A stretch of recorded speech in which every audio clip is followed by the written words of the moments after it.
Hello, thank you very much for being with us. This is Ahmed Shakil 5858. I am Ahmed Budnem.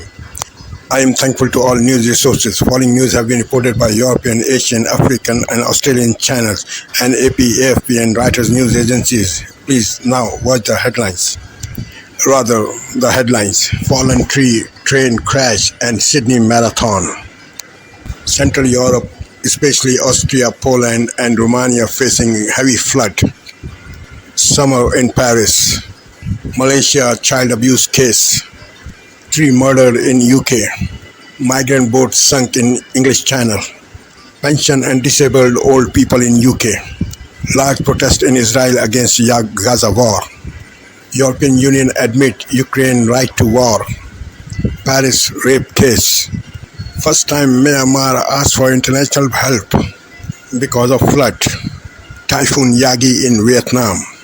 Now please watch the channels.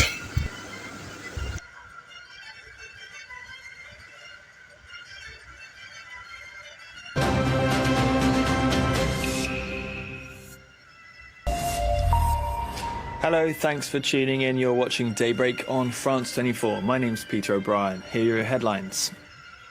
A vicious storm brings the worst rain in decades to parts of Central Europe, with Romania particularly hard hit. Paris finally bids adieu to a spectacular summer, with one last dance on the Champs-Élysées and a big merci to the athletes and volunteers.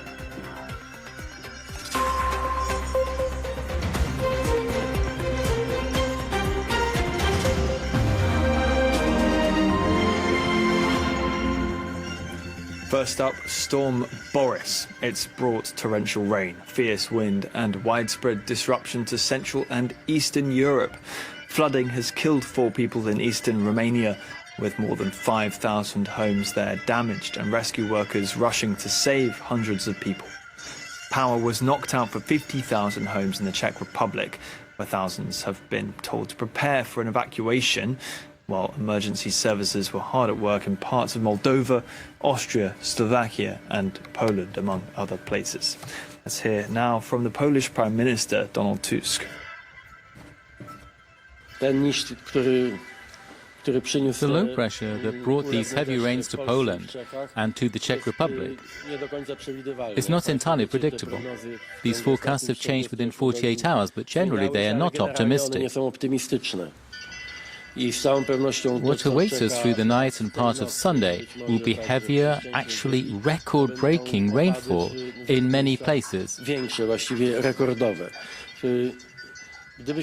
If we only measured rainfall totals, we could compare this year with the floods of 1997 and 2010. There are places where rainfall is greater than in these critical years. And we can get a quick update now from the Polish-Czech border from our correspondent Adrien Sala. Where I'm staying, it hasn't stopped raining during the night, but the city is not yet flooded. Vehicles can still drive without any complications. When you look at the streets, buses and cars are still running. When we look at interactive maps, it seems that the storm is moving to the east and the region of Krakow, but it should come back to us during the course of the day. In the surrounding areas, the consequences of heavy rains are already dramatic. At least 7 new cities have been evacuated during the night, and in some of them, the water, as we talk now, is higher than 6 meters in the streets. So some roads are completely closed to traffic, of course. Some infrastructures, such as bridges, are threatening to break, and thousands of people have been relocated to temporarily shelters, as the floods probably destroyed their houses by now.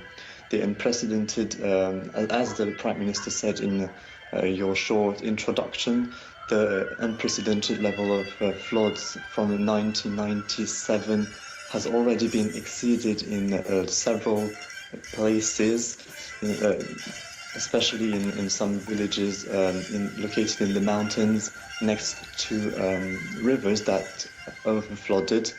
And meteorologists are not optimistic regarding the situation today, and public authorities have said that the next day today and Monday should be even more dramatic for the south of Poland. The death toll from a typhoon in Myanmar has more than doubled to 74 and is expected to rise sharply. Around 250,000 people have been displaced, with low-lying parts of the country inundated since Wednesday. Tens of thousands of buildings have been destroyed, including bridges, dams and temples, and the ruling junta has made a rare request for foreign aid. Typhoon Yagi hit Vietnam, Thailand and northern Laos as well, killing at least 250 people and causing major damage.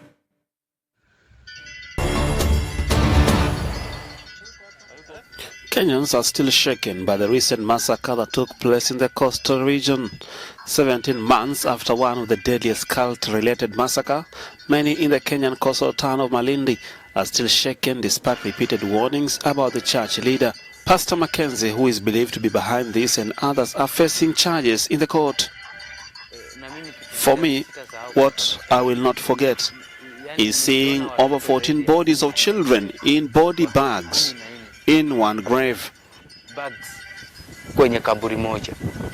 The pastor at the center of this massacre, who is now facing charges, Mackenzie, has pleaded not guilty to charges in the murder of 191 children, multiple counts of manslaughter and other crimes. What made me realize Mackenzie was not a good person was when he said that the children should fast and die. That's when I knew that it's not something I can do. I felt bad in my heart because it was practically committing murder. Church members paid small sums to own plot in Shakahola, where the church was located, and were required to build houses and live in villages with biblical names like Nazareth, according to survivors. Some of his victims have not been found till date. She stayed here for the whole weekend for January. Then she go back there. And she told me, when it reached March, I will come back. Then I will not go back there again. I told her why. She told me, no, I will tell you when I come back. Then that it was the end of me and her to see her. A charismatic preacher, Mackenzie was sent to perform miracles and exorcisms and could be generous with his money. His followers included teachers and policemen. Mackenzie's case is in court now, and what we can see is that even at the moment he still talks with so much courage. It seems he feels like he did nothing wrong. I would urge religious leaders to always show remorse when they have erred and not be bullish about their mistakes.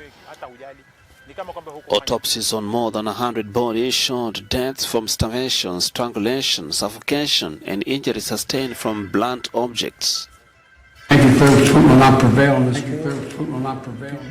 US President Joe Biden has brushed off a threat from Russia's leader Vladimir Putin about a war with the West if Ukraine's allies allow it to use weapons to strike targets deeper inside Russia. Asked what he thought about Putin's comments and talks with UK Prime Minister Keir Starmer, Biden said, "I don't think much about Vladimir Putin." Starmer also made no mention of granting Ukraine permission to use Western-donated long-range missiles to hit Russian military targets. Moscow told the Security Council that NATO would be conducting direct war with Russia if approval were given to use Western-donated weapons to strike Russia. "We're not talking about a game here," Vasily Nebenzia said. But despite warnings of a severe escalation from the Kremlin, Ukraine's President Volodymyr Zelensky remained resolute that that permission was crucial to turning the tables in the war. Дві людини були поранені цим ударом.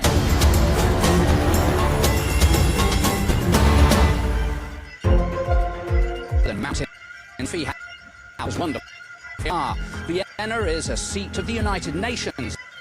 Small organization.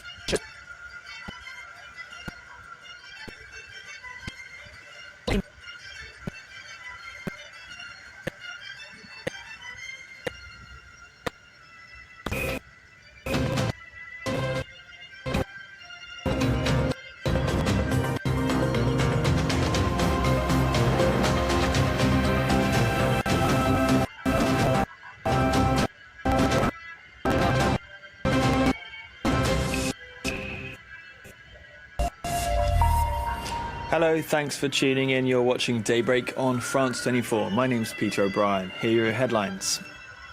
A vicious storm brings the worst rain in decades to parts of Central Europe, with Romania particularly hard hit. Paris finally bids adieu to a spectacular summer, with one last dance on the Champs-Élysées and a big merci to the athletes and volunteers.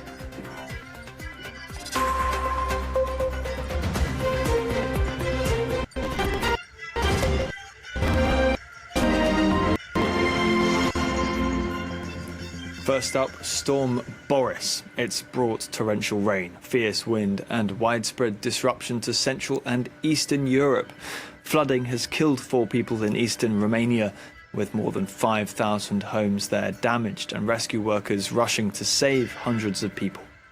Power was knocked out for 50,000 homes in the Czech Republic, where thousands have been told to prepare for an evacuation, while emergency services were hard at work in parts of Moldova, Austria, Slovakia and Poland, among other places. Let's hear now from the Polish Prime Minister, Donald Tusk. The low pressure that brought these heavy rains to Poland and to the Czech Republic is not entirely predictable. These forecasts have changed within 48 hours, but generally they are not optimistic. What awaits us through the night and part of Sunday will be heavier, actually record-breaking rainfall in many places. If we only measured rainfall totals, we could compare this year with the floods of 1997 and 2010.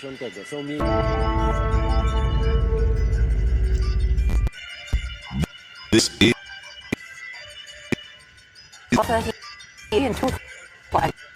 have the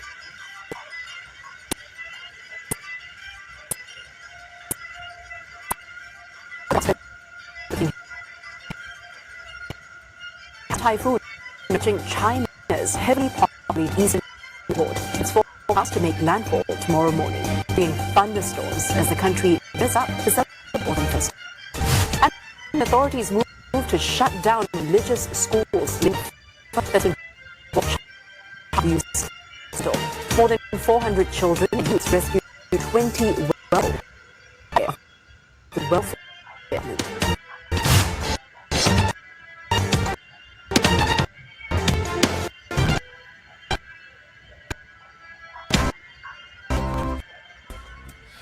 Good morning. Pensioners could be left £1,000 worse off this winter. Labour is now reportedly planning to axe the single person's 25% discount.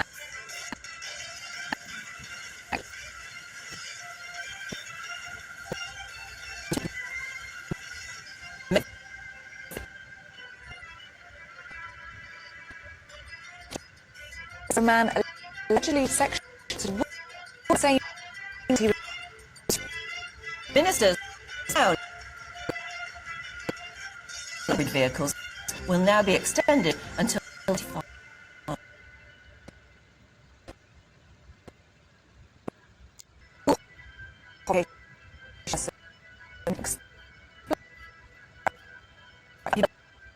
Harry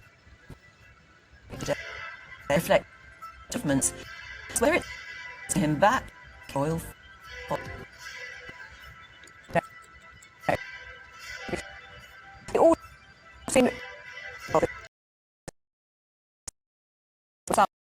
What coach officially brings.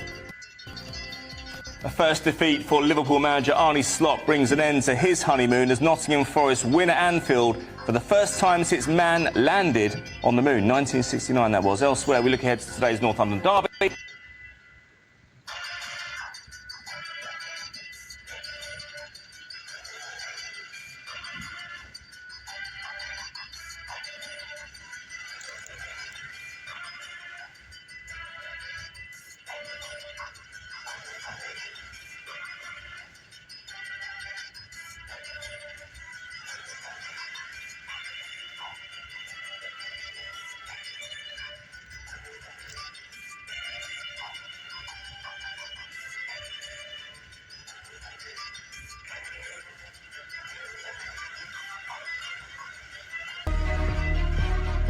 The head of NATO's military committee says Ukraine has the legal right to strike targets deep inside Russia. Protesters in Paris denounced sexual violence in a rally inspired by a high-profile rape case. Hi, located The head of NATO's military committee has said that Ukraine has the legal right to strike targets deep inside Russia. Admiral Rob Bauer's position reflects what Ukraine's President Volodymyr Zelensky has been pressing for permission to do for weeks. So militarily, there's a good reason to do that, to weaken the enemy, to weaken its logistic lines, fuel, ammunition that comes to the front. That is what you want to stop, if at all possible.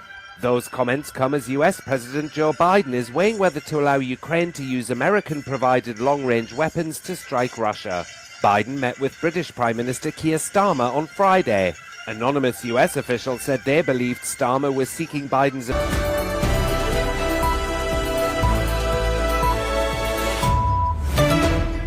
You're watching DW News live from Berlin. Central Europe grapples with severe flooding. Rivers rise dramatically after intense rainfall in Austria, the Czech Republic and Poland. Some are calling it the flood of the century, and the worst may yet be to come as floodwaters move downstream.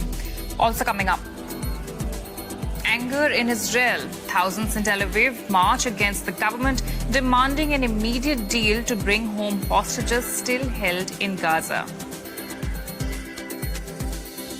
And in Ukraine, disabled and older workers are coming off the sidelines of the war effort. They're filling the gap left by 1 million people stuck in the trenches fighting off Russia's invasion.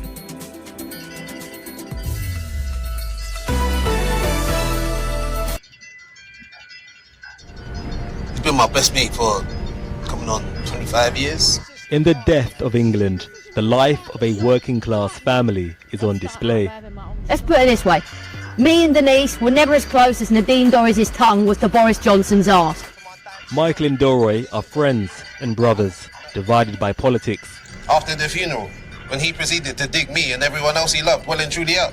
Papa Asiedu is the rising star who plays Delroy, a black working class conservative voter who supported Brexit. He's a proud Brit. He believes that he has all the rights that should be assigned to someone who is British, and he should be treated just the same as anybody else in this country. But in terms of what actually happens to him over the course of the play, that very quickly gets challenged. Delroy is a grandchild of the Windrush, but 2 generations on, his assimilation is incomplete, and the play looks at why. With a script that references contemporary events in race relations, from the Black Lives Matter protests to the rise of Kamala Harris. And what is the dialogue that the play is having between the working classes of different races, especially in light of the riots that we've seen take place? I think it's trying to have an honest dialogue. I mean, that's the thing. It's not trying to preach a one perspective. It's trying to talk into how difficult it is to manage ourselves and how it takes work. The contradictions within how we behave as a nation, I think, are very funny. We wanted to try and put it over in a way that was so honest that it made people laugh. I think the working classes, the British working classes, the rhythm in which we speak has a divine comedy inside it. Well, one of the things that really stands out for me about Delroy is that this is a man who expresses a great deal of anger about Britain, about the politics of race, about white people, yet his friends are white, his friends are white, his partner is white, his desires are white, and there seems to be an anger on his part about assimilating. Is that a fair judgment, and does that reflect a wider tension, particularly amongst British Caribbean people? I think you've hit it on the head. I don't think that the relationship that West Indians have forged with Britain is a easy one. It's fraught with complications and contradictions, and hurt. I mean, I remember being like taught at school about like the British Empire, do you know what I mean? And being taught about how like it was the greatest empire that ever was, and you know, it had the biggest landmass, and it was like a great thing, and the railways and all of that, you know. Like I remember I remember it was down to me to figure out how do I fit into that? Do you know what I mean? How does that speak to the fact that I'm here? So like, can I pick up on that point? Actually, just I'll pass it back to you. It's just that my son, and he's obviously he's now 22. So this was when he was 15, 16. Came home from school one day, and he said that he was asked to write down the positive aspects of slavery. Now what? I'm on television, so I can't say how vexed I was. I kind of get hot because, of course, we're still living in it. Of course, we're still having to work out how to stay sane in an environment that doesn't actually understand that tolerating us isn't good enough. But I mean, that's a good question. That you talk about needing to stay sane. Staying is maybe the word that would be in inverted commas there, because sanity, I think, is something that, for Delroy at least, that can kind of come and go, you know. And like, I feel like his fight, he lives on the precipice, you know, and his fight is trying to maintain or protect or reclaim any sense of security, stability, sanity, if you want to call it. And it's the outside that provides the obstacle or the challenge towards him.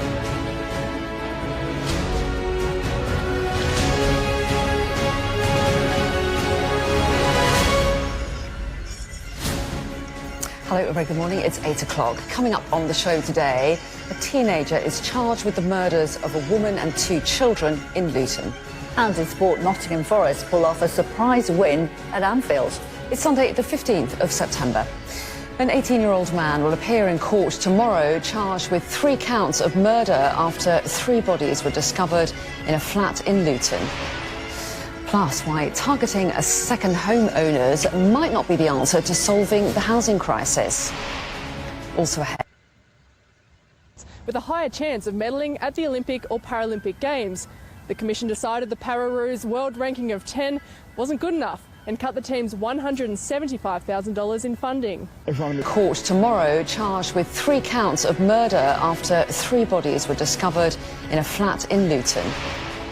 Plus, why targeting a second home owners might not be the answer to solving the housing crisis. Also ahead, parts of Central and Eastern Europe are left devastated by floods with more bad weather forecast. A ton of cocaine is seized from a fishing boat in Cornwall.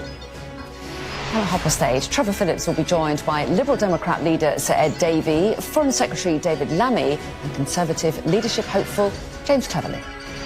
Also ahead in sport, Team USA lead 10-6 at the Solheim Cup going into the final day of singles. Can Europe pull off a big comeback and defend their title?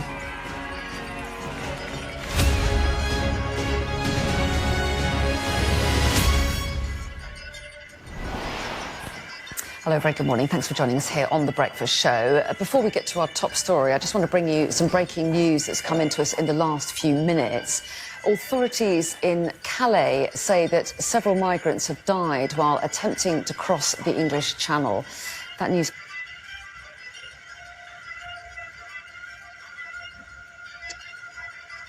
last 24 hours trying to cross the Channel from France. They said they made the rescues last night and this morning, but that breaking news in about fatalities. More details on that as soon as we get them, of course. But in the meantime, let's turn to our top story. And an 18-year-old man has been charged with the murders of a woman and 2 children at a flat in Luton. The bodies were discovered by police in the early hours of Friday morning. So let's get some more detail on this with our correspondent Amelia Harper, who's here with me. Amelia, what can you tell us? Well, this charge came after police found those 3 bodies in a flat in Lee Bank in Luton in the early hours of Friday. And now Australia starts October 10 on ABC TV and ABC iView.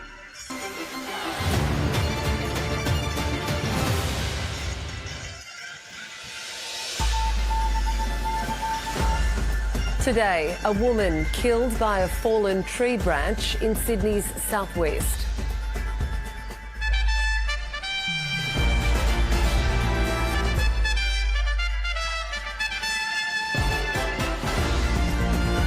A cattle truck crashes into the Ghan passenger train in central Australia. At least 10 Palestinians killed in an Israeli airstrike on a former school in Gaza City. And records tumble at the Sydney Marathon as tens of thousands of runners cross the finish line.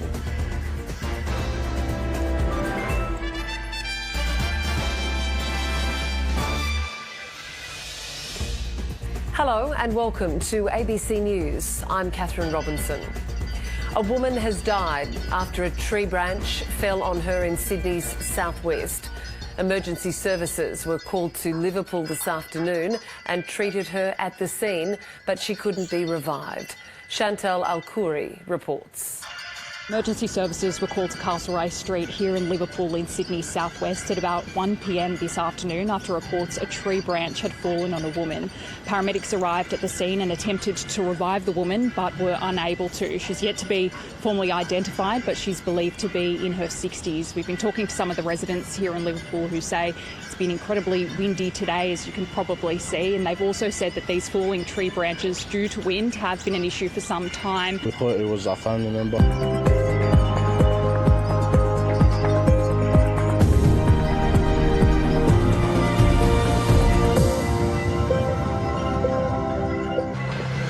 Pre-dawn Israeli strikes in central and northern Gaza. At least 4 Palestinians have been killed.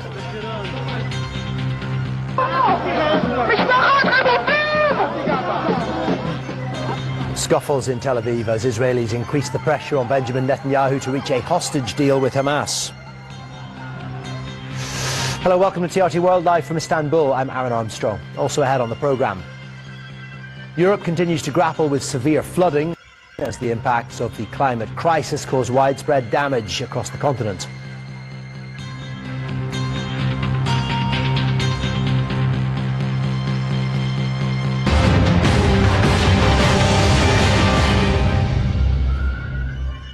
At least 4 people have been killed and several others Thank you for sparing your precious time.